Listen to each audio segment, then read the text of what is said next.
Congratulations on your nomination. Thank you. You are a friend.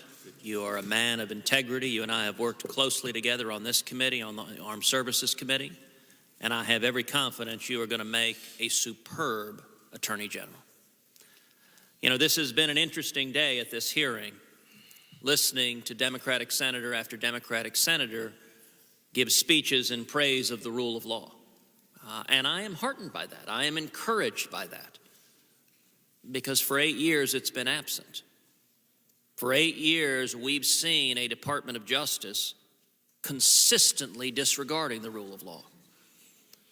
When Eric Holder's Department of Justice allowed illegal gun transactions, illegally sold guns to Mexican gun traffickers as part of Fast and Furious, guns that were later used to murder Border Patrol agent Brian Terry, the Democratic members of this committee were silent. When Eric Holder was found in contempt of Congress for refusing to cooperate with Congress's investigation into Fast and Furious, once again, the Democratic members of this committee were silent.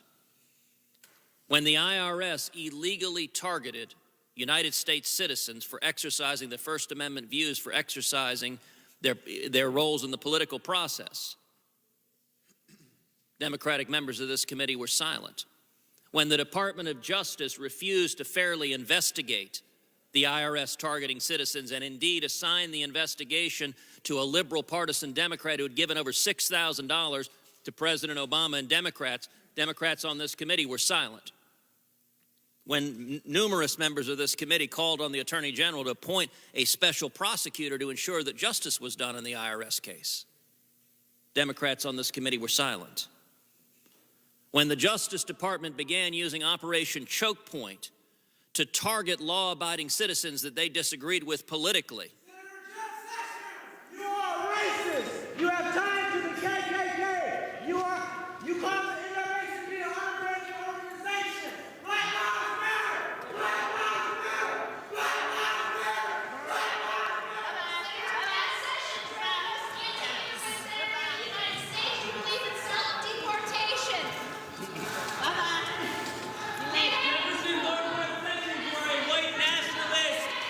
Black Lives Matter. Senator Sessions does not respect the rights of African Americans, Muslims, or immigrants. Senator, do your job. Senator, do your job. Senator Sessions is a racist. You know, free speech is a wonderful thing. When the Department of Justice used Operation Choke Point to target legal businesses because they disagreed politically with those businesses, the Democrats on this committee were silent. When the Obama Justice Department sent millions of dollars of taxpayer monies to sanctuary cities that were defying federal immigration law, the Democrats on this committee were silent. When the Obama administration refused to enforce federal immigration laws and unilaterally rewrote those laws, the Democrats on this committee were silent. When the Obama administration released tens of thousands of criminal illegal aliens, including rapists and murderers, into the general population, Democrats on this committee were silent. When the Department of Justice signed off on the Obama administration paying a nearly $2 billion ransom to Iran, contrary to federal law, the Democrats on this committee were silent. When the Obama administration ignored and rewrote provision after provision of Obamacare, contrary to the text of the law, the Democrats on this committee were silent. When the Obama administration signed off on illegal recess appointments that the Supreme Court had to strike down unanimously, the Democrats on this committee were silent. And when the Obama administration released 5 Guantanamo terrorists without the required notification of Congress, the Democrats on this committee were silent. That pattern has been dismaying for 8 years, but I take today as a moment of celebration. If once again this committee has a bipartisan commitment to rule of law, to following the law, that is a wonderful thing, and it is consistent with the tradition of this committee going back centuries. Now, if we were to play a game of tit for tat, if what was good for the goose were good for the gander, then a Republican Attorney General should be equally partisan, should disregard the law, should advance political preferences favored by the Republican Party.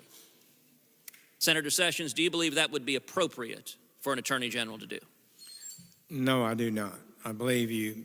And I think we do have to be aware that when something like this is done, and some of the things I'm familiar with enough to agree with you that I thought were improper, I do believe it has a corrosive effect on public confidence in the constitutional republic of which we are sworn to uphold.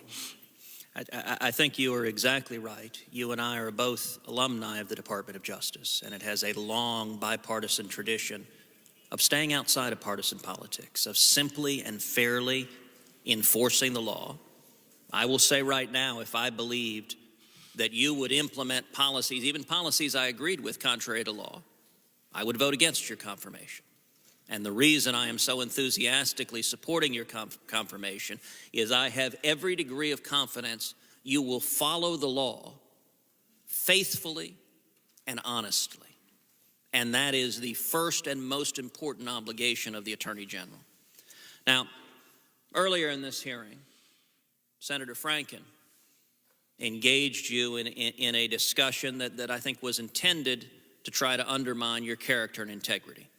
And in particular, Senator Franken suggested that you had somehow misrepresented your record.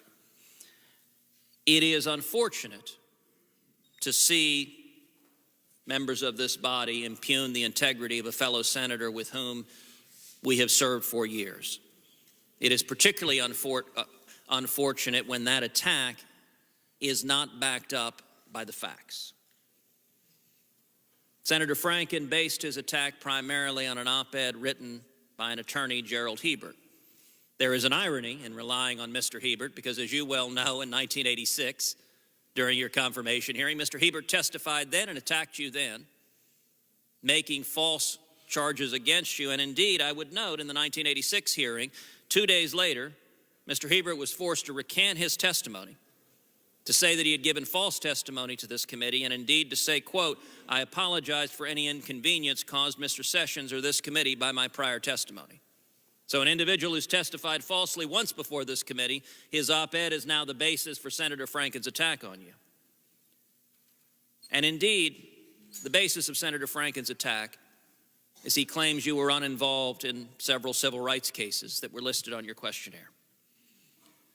In 1986, Mr. Hebert testified, this is a quote from him, "I have needed Mr. Sessions' help in those cases, and he has provided that help every step of the way." Is that correct, that that's what Mr. Hebert testified? Yes, that's correct. Now, in the 4 cases Senator Franken referred to, you reported all 4 of them in your supplement to the Judiciary Committee. Is that right? That is correct. Mr. Franken didn't mention that. And let me point out, here's how you describe your involvement in your written submission to this committee.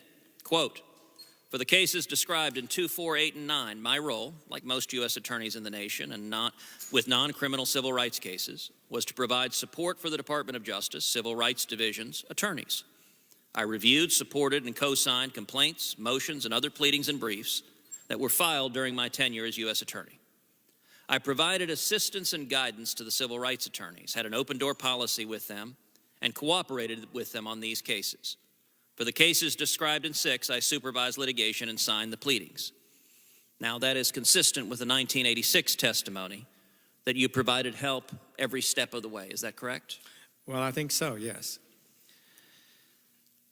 There's no question you've been forthright with this committee, and I would note that members of this committee don't have to search far and wide to know who Jeff Sessions is. We've known every day sitting at this bench alongside you. I want to shift to a different topic, and it's the topic I opened with, which is the politicization of the Department of Justice. The Office of Legal Counsel has a critical role of providing sound legal and constitutional advice, both to the Attorney General and the President. And in the last 8 years, we have seen a highly politicized OLC, an OLC that has given politically convenient rulings, whether on recess appointments, whether on executive amnesty. And early on, perhaps that was started by 2009 Attorney General Holder overruling OLC concerning legislation trying to grant the District of Columbia representation in Congress. And it may well be that that sent a message to OLC that its opinions were to be political and not legal in nature. Tell me, Senator Sessions, what will you do as Attorney General to restore professionalism and fidelity to law to the Office of Legal Counsel? Senator Cruz, I think any short-term political agenda gains that come from the abuse of the lawmaking processes and requirements of the Department of Justice just don't make sense. It will always, in the long run, be more damaging than the short-term gain that one might have. The Office of Legal Counsel, all of us who've served in the department know, is a big-time position.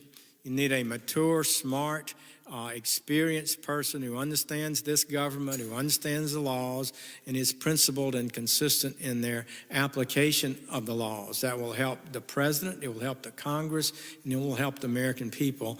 I do believe we need to work hard to have that, and I will do my best to ensure we do have it. One final question. In the last 8 years, the Department of Justice's Solicitor General's office has also, I believe, been unfortunately politicized, and it's sustained an unprecedented number of unanimous losses before the United States Supreme Court. Indeed, President Obama's Justice Department won less than half of its total cases before the Supreme Court, which is the lowest presidential win rate since Harry Truman. The average historically for the last 50 years has been about 70%. Numerous of those cases were unanimous, with indeed both Obama Supreme Court appointees voting against the lawless positions of this Justice Department, including their assertion that the government has the authority to supervise and direct the appointment and the hiring and firing of clergy in the church. What will you do as Attorney General to ensure the integrity of the Office of Solicitor General, that it is faithful to the law and not advancing extreme political positions like the Obama Justice Department did that have been rejected over and over again by the Supreme Court? I think the problem there is a desire to achieve a result sometimes that overrides the commitment to the law. In the long run, this country will be stronger if we adhere to the law, even though somebody might be frustrated in the short term of not achieving an agenda. The Solicitor General should not advocate to alter the meaning of words to advance an agenda.